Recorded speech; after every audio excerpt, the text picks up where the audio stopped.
You're listening to A Second Look on the Orca. A second look is an opportunity for all of us to reflect on past events, unpack their significance, and discuss their long-term implications. A second look is intended to give thoughtful reflection on issues that made the headlines and elicited strong responses as a society. What did we think then? What do we think now? What have we learned? And now, your host, Justin Goodrich. Welcome to another edition of A Second Look here on the Orca.ca. I'm your host, Justin Goodrich. On this edition of A Second Look, I'm joined by Doug Tennant, CEO of UNITI, a South Surrey nonprofit made up of 3 affiliated societies that have provided important community services for decades.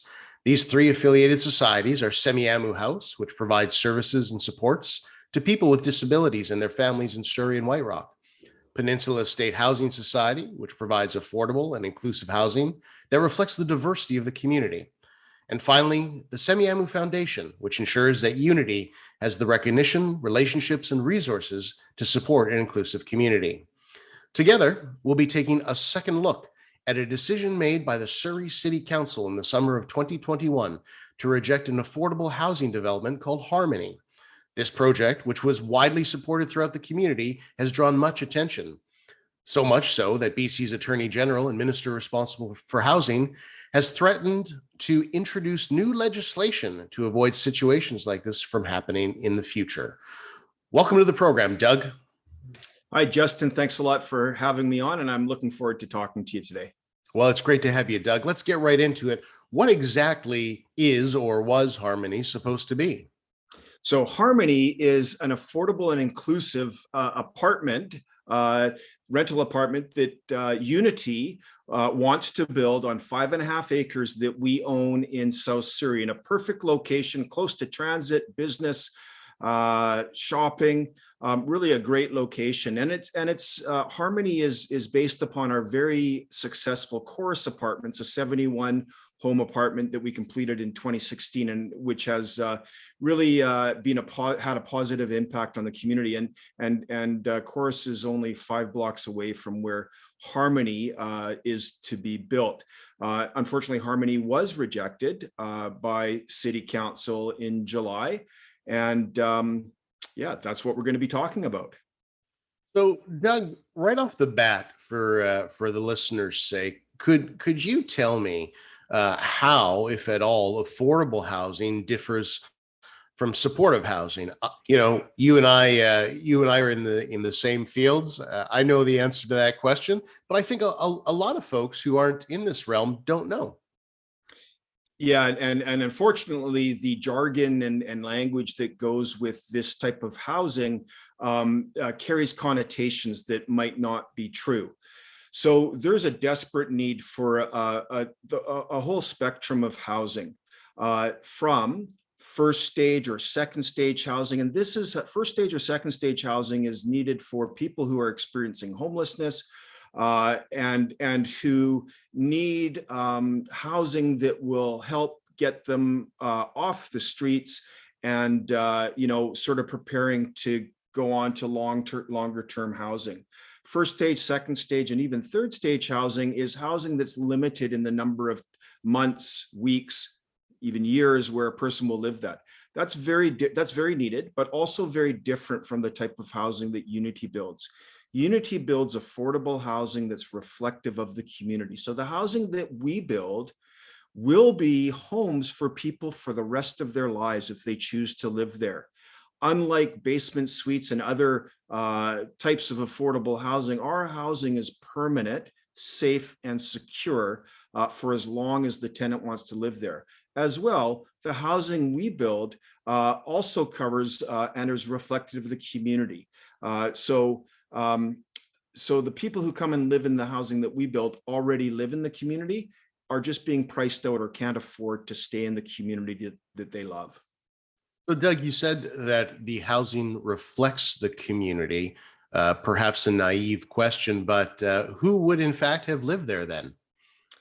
So the people that would have lived in Harmony are similar to the people who now live in Chorus. So it is The South Surrey community, we're looking at seniors who are being evicted from basement suites when homes are sold. We're looking at families who can no longer afford a 3-bedroom apartment or basement suite or home. Essential workers who were so great during the COVID pandemic. People who work at hospitals, firefighters, as well as people with disabilities who are living in substandard and perhaps tenuous housing, students. So when you look at your community, when you take a walk around, people working in stores, people volunteering, those are the people that want to stay in their community. And those are the people that are the tenants of Harmony. So, Doug, what exactly then did UNITI require from Surrey City Council in order to move forward and make this a much needed reality for South Surrey? UNITI worked in good faith with the city of Surrey on this Harmony project for over 3 years. Following land use plans that current council had created that said 6 stories is wanted in the 5.5 acres where we wanted to build Harmony. Unlike other municipalities, neighboring municipalities, Surrey doesn't put a lot of skin in the game in terms of affordable housing. So there is no forgiveness of development cost charges or permitting fees. If we were to build Harmony in Vancouver or New Westminster, we would be receiving from the city $1.5–2 million in support. That doesn't happen in Surrey, and we're okay with that. All we needed from the city of Surrey was approval of a project. We are treated the same as a private developer in Surrey. And again, we're okay with that. We want to build this apartment. We don't need money or anything from the city of Surrey to get it done. And the unfortunate thing is that the project was rejected. But all we were, sometimes people say, oh, well, they rejected, giving money or funds to help the project happen. That's not the case at all. They just rejected the approval of the project, which, by the way, was the most supported affordable housing project in British Columbia's history. That's absolutely shocking to me. You have the land, you've got the money. It fits within current zoning, if I heard correctly. So you've checked all the boxes. You simply needed a standard approval. Is that correct? That is correct. And wow.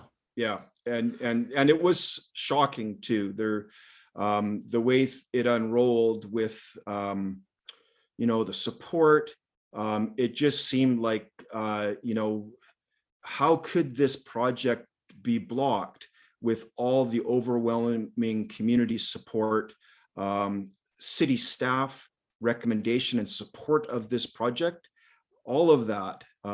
It just was a very strange decision at the end of the day that has impacted the lives of hundreds of people who really need this apartment to be built.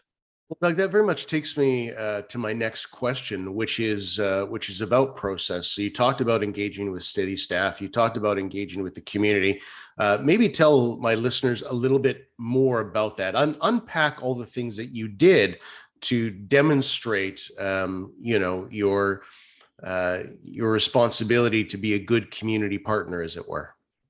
Yeah, and UNITI believes in consultation and does extensive consultation, not just with people with disabilities or people that desperately need housing, but with the community in general. In fact, we at UNITI, we believe that the community is the owner of our organization, and so we act on their behalf. And to do that, we need to consult. So our consultations about housing are broad, deep, and long. And for 3 years, we consulted. Not only did we do everything required by the city in terms of consultation, we actively reached out to neighbors and invited them to visit Chorus, and went through a process. In fact, one of the things I did, there was a petition from one of the neighbors against the building of Harmony. So I reached out to that person. I actually had to sign that petition to get access to contact him and reach out to him so that I could tell him a little bit more about the project, and that some of the information that he was putting in the petition was not accurate. And it ended up that we met with him and those communities multiple times, both in person and online. And at the end of the day, with the neighbors, the only issue that they had was they thought 6 stories was too high. We as an organization needed to look at that. And those neighbors, by the way, would not have even seen the apartment. We purposely built the apartment 100 meters away from them, and they wouldn't see it other than driving home or along or walking out. So it wasn't something that we could change. And the desperate need for housing among the people in South Surrey, to us, that was the priority. And so that's why we decided to go ahead with the 6 stories. And that was at the end of the day, the decision that council needed to make and approve 6 stories in a zoning that they had already approved for 6 stories. So let's recap. It's already approved for 6 stories. Some of the neighbors didn't want 6 stories, but they couldn't have seen it from their homes anyways. So it really would have in no meaningful way or substantive way have impacted them at all. It's 100 meters distanced. Although I don't know how they'd be impacted anyways, other than their view, if it was a little closer or whatnot. So, I mean, this is not making sense to me at all, Doug. Yeah.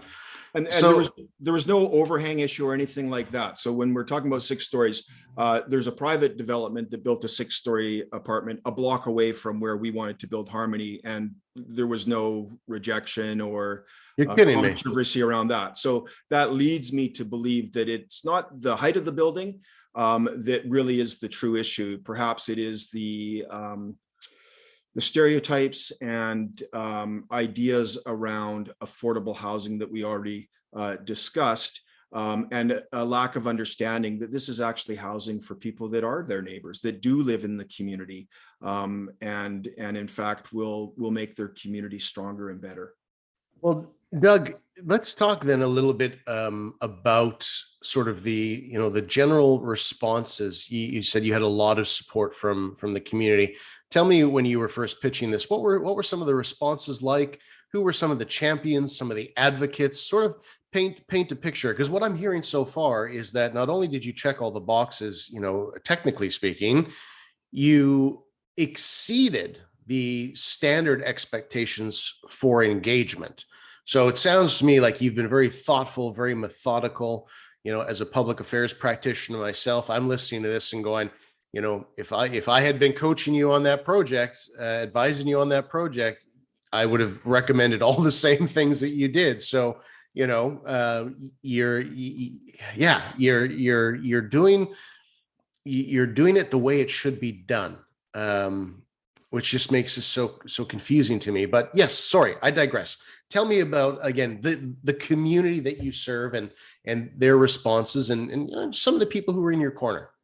Yeah, and I should also add that not only did we do all the consultation that I talked about, I actually knocked on 71 of the neighbors' doors and talked to dozens of the neighbors about the project, and other UNITI community members knocked on hundreds of doors to talk to those neighbors and explain what the project was all about. So the consultation was very robust and complete. So in terms of your question about the general response, well, first of all, the reason we wanted to build Harmony was because we were hearing from hundreds of people saying they desperately needed this housing. And so that becomes our responsibility, I think, as an organization representing the community to create the housing that's desperately needed. Our champions were broad and from very diverse groups. So one of the groups that was very strongly in favor of this housing was the South Surrey White Rock Chamber of Commerce, who represents businesses in the area. Those businesses, their employees can no longer afford to live in the community. And so their employees are needing to move further up the valley and are driving hours to get to work and back, which, doesn't really help them as an employee having to deal with that, but also just for a healthy community. Imagine how great it would be if their employees could just walk to work from a beautiful apartment. So business was very much, and I should say, we also knocked on the doors of all the local businesses. Harmony abuts is neighbor to a strip mall, and businesses. So it's not in the middle of a residential neighborhood. It is part of a bustling city center of Semiahmoo. And 100% of those businesses were in favor, because people who live in affordable housing, they shop local. They don't spend 6 months in Palm Springs. They're buying locally. And so the local businesses, the Dairy Queen, a dance studio, they were like, yes, we want this because it's going to really help our businesses. All the local MLAs were supportive. The local MP was supportive. BC Nonprofit Housing Association, Peninsula Homelessness to Housing. So all of the local churches, everybody who actually understood the desperate need for housing and were compassionate about that, supported this project.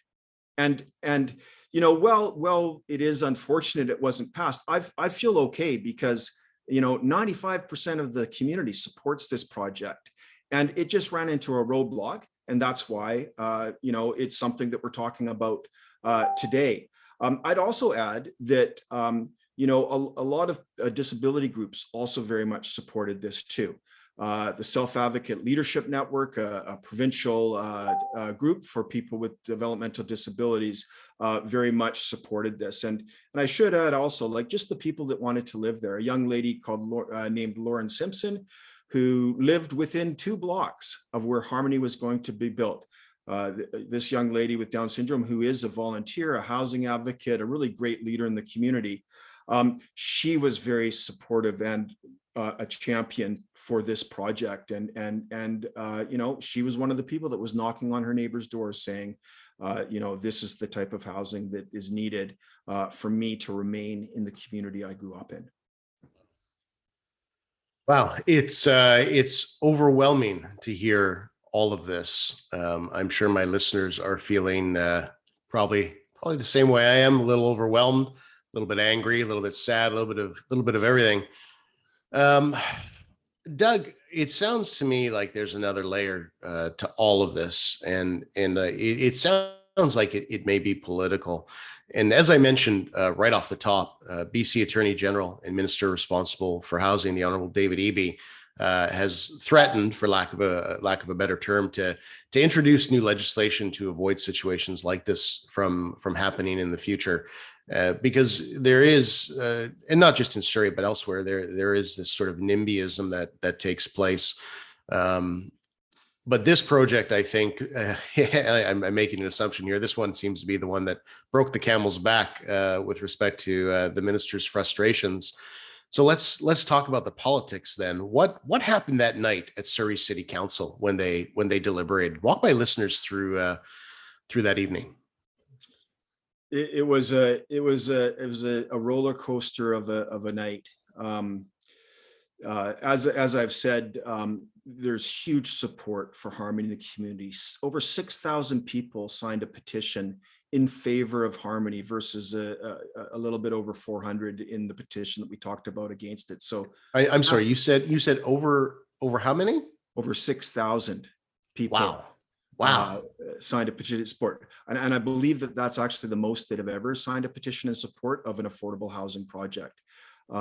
So that's an example of why it was desperately needed. Over 600 people wrote letters and emails in support versus, a little over 100 against. So again, 6-1, 12-1, like the ratios of support versus, not supporting the project are very strong.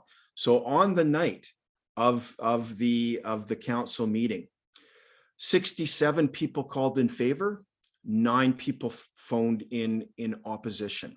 So an overwhelming number of calls in support that covered off any concern any council member might have had. 3.5 hours of people phoning in, and it brought tears to my eyes as I was listening to the people phoning in. I was thinking, the people phoning in, this is a wonderful community. It was people that wanted to live there, teachers, seniors, nurses, people with disabilities, people that had the courage to call in, that perhaps most of them had never called in to council before, but this was so meaningful to them that they did. And listening to that, it just seemed like, how could this be rejected? And as people listened, it was like, wow, this is going so great. It's so clear that the community supports this project. Neighbors support this project. All of the concerns have been addressed. And then when it came time for the vote, after this 3.5 hours of people calling in support, 3 of the councillors spoke strongly in favor. These were councillors that actually met with people with disabilities, with UNITI, and talked to the whole community, not just a small group of neighbors. And they spoke strongly in support of that. Councillors Locke, Hundale, Pettigrew. Councillor Annis is also in support of the project. She was a UNITI board member at the time, so was unable to vote, but her vote wouldn't have made a difference at the end of it. So after all of that, I was at least expecting a little discussion or debate about the project, or at the very least, a reason given for the rejection. But at the end of the day, the council, or the mayor, and 4 of the councillors decided to reject it without even giving a reason. And how devastating that was, and how disrespectful that was to the many people, the thousands of people who had taken the time to support the project. It was rejected without a reason given. And so that leads obviously to lots of speculation about, well, what was the reason? If it was like a 6-story height, like that's a pretty simple thing to say like, the reason we're rejecting is it's 6 stories, it's too high. But they didn't say that. They just rejected it without giving a reason. So when that happened, you're right. Like I do have to suspect that there is a political reason for it, or a misunderstanding of the project, perhaps. And so one of the things that is interesting to me, that is in an April council meeting previous to that, the mayor did speak about the project. And when he spoke about the project, he conflated it with housing for people who were homeless. And he said that at that time, he said that this project is not the right project for this neighborhood. And what the hell does that mean?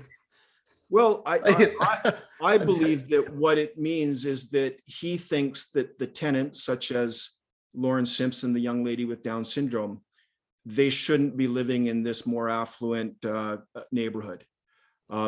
Even though the true story of that neighborhood is that there are people that are living in tenuous housing. There are people that aren't affluent, that want to stay in the community where they grew up. So with no reason being given with that rejection after 3.5 hours of people calling in support, no accountability being taken about the rejection either, we do have to kind of look at, like, well, what has been said publicly about the project. And certainly that meeting in April, the mayor did conflate it with housing for people that were homeless, and did say that this type of housing is not the type of housing that should go in this neighborhood. And it's unfortunate because we've owned that 5.5 acres of land, of affordable housing land, since 1983. And the neighbors who moved in after 1983, and we welcomed them. And they knew they were moving in next to 5.5 acres where there's townhomes and a small apartment for affordable housing. And if they'd done their due diligence, they would also know that the zoning of that property would allow for more density, which we were going to achieve with this apartment project. So it is unfortunate, and I think also very unjust for a group of people who desperately need this housing, that they weren't listened to. And that, 5.5 acres that we desperately wanted used for the benefit of the citizens of Surrey was rejected. And the rejection also included, it's a $35 million project. BC Housing was coming to the table with $10 million to invest in Surrey. So that was also rejected when council rejected Harmony. Wow. It's extraordinarily shocking to me, Doug. I mean, let's face it. The role of a municipal council, deals a lot with, among other things, rezoning and zoning applications and so forth. It's about core services for the community, and for a mayor and some of his councillors not to understand the difference between affordable and supportive housing tells me they haven't done their homework. And that's extremely concerning. And the fact that no explanation was offered, simply that it's not the right building for this area. I mean, what the hell does that mean? That is just so, I mean, unjust is a very diplomatic way of framing it, Doug. I have some more colorful language that I would probably use off air to describe that. Doug, I'm so very sorry and so very heartbroken to hear this. But I imagine that you and those who were involved, it probably hit you extraordinarily hard that night. Maybe disappointment, shock, sadness. I'm sure there's a plethora of emotions. Maybe tell my listeners a little bit about after the vote. How are people feeling? And not just people like yourself, but you've mentioned Lauren, and I've had the great pleasure of meeting Lauren once. And put the human face to this, Doug. What did it look like? How did it feel? Yeah, we were devastated. And I'd also add that, this was at a time when our organization was also fighting to keep people safe from COVID. And so we're not a private developer. We're actually an organization that is working for the benefit of people with disabilities and the general community, keeping people safe. And so, to have this project that was going to be such a benefit for people, that we'd worked in good faith with the city of Surrey, that the city of Surrey staff supported 100% very strongly, that the community supported, that the community came out in droves to support, that, we lobbed the ball for the council to hit a home run with in a positive way for the city. And when they rejected it, and the way they rejected it, without saying why, without taking accountability, without giving a reason, without showing respect for the people that had called in, the marginalized people that took the risk and were courageous about speaking up about their need for housing. It was devastating. It was devastating for me. And it was personal to me, not about myself, but for the friends and the people I know, and the people who are really quality, good people who wanted this housing.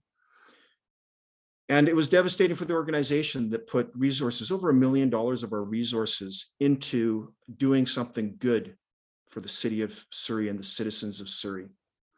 For the board, for staff members, devastating. But as I said, we act on behalf of the community. So yeah, it was devastating for us. But when I think about, the 84-year-old lady who called me and she was, being evicted from a basement suite, she was hoping for Harmony so she'd have a place to live. She no longer has. For Lauren Simpson, the young lady with Down syndrome, who lives 2 blocks away from the project, wants to live close to where she grew up. She spoke at the public hearing. She wasn't listened to. And to the hundreds of people who live in South Surrey, who are in tenuous housing, who are being forced out of their homes, who desperately need the housing, it's devastating for them. And to compare that devastation to the inconvenience of looking at a 6-story building, there's something wrong when a council makes a decision and doesn't listen to the group that needs life-changing housing, and listens to a few people that don't want to look at a 6-story building. There's something wrong with that. And yes, it was devastating because we do our work not for financial compensation. We do our work for the benefit of the community, and so that we have a healthy community where all people are included. And so the council's rejection of Harmony was a rejection for everything that UNITI stands for. So yeah, that was devastating. And it was depressing, but fortunately we are resilient. People with disabilities have been resilient their whole lives throughout history, being treated poorly as they were with this project. And we as an organization that represents them, we're not going to give up. And they as a people are resilient, and they are part of our community, and we are going to ensure that they are continue to be part of our community. And so we look at this now as a huge opportunity to tell our story, to ensure that people with disabilities, to ensure that people living in tenuous housing, to ensure that marginalized people who are citizens of Surrey are listened to and are part of this great city. And UNITI, we do that. And we know that the city of Surrey, the citizens of Surrey, want this as well. They've told us that when we were trying to build Harmony. And so we look at this now as an opportunity. It was a very difficult setback, but we're not giving up. When you say you're not giving up, then I'm just going to ask a rather direct question here, Doug. Are you telling me that UNITI intends on revisiting this Harmony project? And if so, when and under what circumstances? So as I said, UNITI acts on behalf of the best interest of the community, and our community told us loud and clear that Harmony is wanted and needed. So we do have a moral obligation to provide this safe, inclusive, and affordable housing to the people who desperately need it. What type of organization would we be if we turned our back on the people at their time of need? So yes, we've not forgotten about Harmony, and we will be revisiting this project, which was the most supported affordable project in BC's history. And Harmony will be built. And it will be built when we have leadership who will listen to people and who will make decisions for the betterment of all the citizens of Surrey, not just a privileged few. So yes, and you might hear it in my voice, like I am inspired now. I am very motivated over the next 8 months or so to ensure that Harmony is led by people, or the city of Surrey is led by people that understand that Surrey needs to be a city where all people belong. And I know that the citizens of Surrey agree with this. And I know that Harmony is an example that demonstrates whether or not you do buy into the idea that all people have value, that all people deserve a home, that all people deserve to be part of this wonderful community. And so the many councillors and lots of people that are thinking about running for Surrey Council have reached out to me and say, listen, I just want you to know that we will support Harmony if you bring it back as it was, because most supported project in BC's history, affordable housing, huge community support. Really at the end of the day, there were 5 people that stood in the way of this project succeeding. And so we at UNITI and Harmony, we are nonpartisan, absolutely. But we will support a Surrey where all people belong. And we will tell the story of Harmony, and we will share the story with the citizens of Surrey so they can understand and make decisions based on a very real example of whether people support the type of Surrey that UNITI believes should exist. Well, Doug, I've had the privilege of knowing you for a few years now, and I will say unreservedly that you are a fundamentally good man, and you and your staff are doing the right thing for the right reason in the right way. And frankly, you're doing something that at least 5 members of the current council have not done, which is you're listening. You're listening and you're responding to what you're hearing. And at the end of the day, the job of a city council is to do exactly that. It's to listen to the community and deliver core services. That's what it comes down to. And if you're not listening, then you're really not fulfilling your oath of office that you took the day you were sworn in. So best of luck to you, Doug. Let me know when the groundbreaking happens. I have no doubt it will. I'll be there to celebrate with you. And my genuine best wishes to you, your staff, and all those people that have been impacted. Thank you for making time today, Doug. Thank you, Justin. I really appreciate you giving me the opportunity to share the Harmony story with you. Well, that brings us to the end of this month's edition of A Second Look. I'd like to thank my guest, Doug Tennant, for joining me. If you have questions or comments about today's show, feel free to email us at asecondlook@theorca.ca. Until next time, I'm Justin Goodrich. Thanks for listening. The preceding program was brought to you by Alliance Public Affairs Group in association with Van Grio. If you have any questions or comments about today's episode, please email us at asecondlook@theorca.ca. Thank you for listening, and please remember to like and share.